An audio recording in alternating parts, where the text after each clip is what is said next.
to Delightful and Delicious. My name is Stephanie, and you know that I am so glad you are here. Today, we are doing a viewer requested video of my chicken and dumplings. She asked if I would make it, and I said, girl, of course. This is probably easier than you think it is, so let's go ahead and get into it. To a Dutch oven pot, we're going to add some olive oil, onions, celery, and carrots. And we're going to saute these for 2 minutes. Next, add in garlic, salt, pepper, and paprika, fresh rosemary and thyme, and 2 bay leaves. And cook this for an additional 2 minutes. Next, add in 2 skinless bone-in chicken breasts and 8 cups of water. Bring this to a boil. When your chicken stock comes to a boil, lower your heat, cover your pot, and let this simmer for 40 minutes. We're going to turn the chicken halfway through the cooking. In a separate saucepan on low heat, melt 2 tablespoons of unsalted butter and half and half. You could also use whole milk for this. All right, so our chicken has been cooking for 20 minutes. We're now just going to turn the chicken over and let it cook for an additional 20 minutes.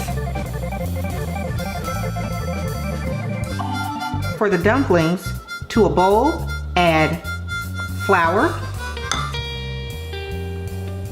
baking powder, and salt. Mix that together well. Make a well in the center of your flour and add your butter and half. Mix this together with a fork until your dough is formed.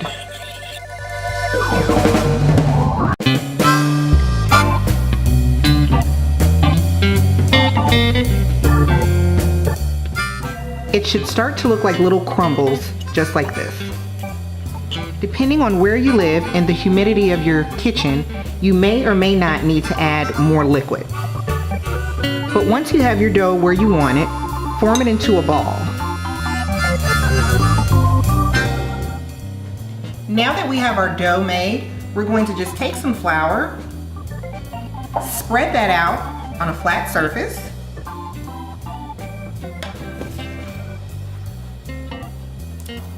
we're going to roll our dough out.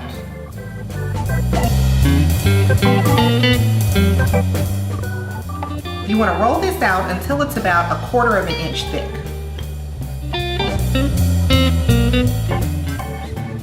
Now once you have your dough rolled out to your desired thickness, I then like to just take a little bit more flour and dust the top.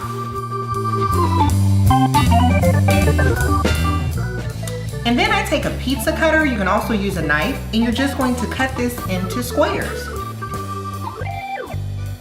You want them to be even in shape. I mean, it doesn't have to be perfect, but you want them to cook evenly.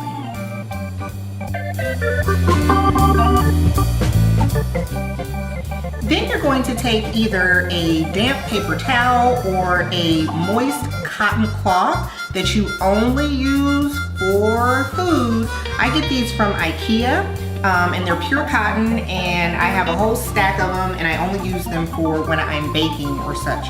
You're gonna put that over your dough and just let that sit there. That will help so that your dough won't dry out while we are finished cooking our chicken. After 40 minutes, remove your chicken from the pot.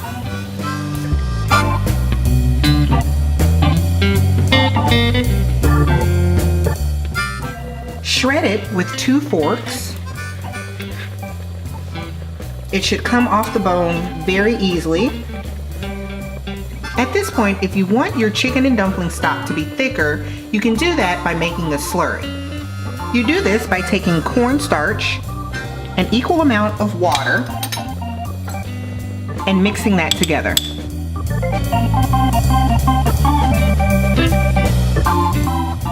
You then just add that to your liquid. Next, you want to add your chicken back in. Bring your pot back up to a low simmer and gently add in your dumplings.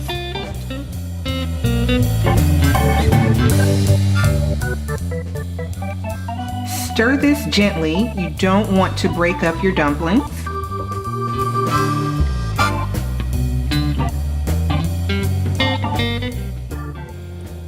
Cover and let your dumplings simmer for 8 to 10 minutes until they are cooked through.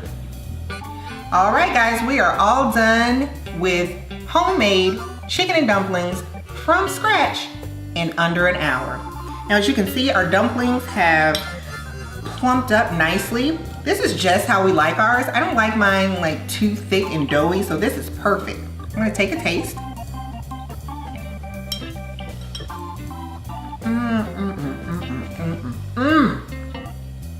Y'all, this tastes like goodness from my mama's kitchen. Like comfort, like a big soft blanket snuggling you on a cold day. Just pure awesomeness. This is so freaking good.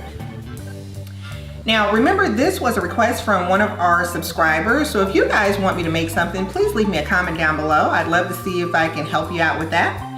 Be sure that you have liked this video and that you share it. Make sure that you are subscribed before you go. All of the ingredients are going to be listed down below in the description box. All of the ingredients and directions are on our website at delightfulanddelicious.com. I'll be sure to leave a link to that as well. And remember, the next time you are in the kitchen, you are keeping it delightful and delicious. Bye guys, we'll see you next time.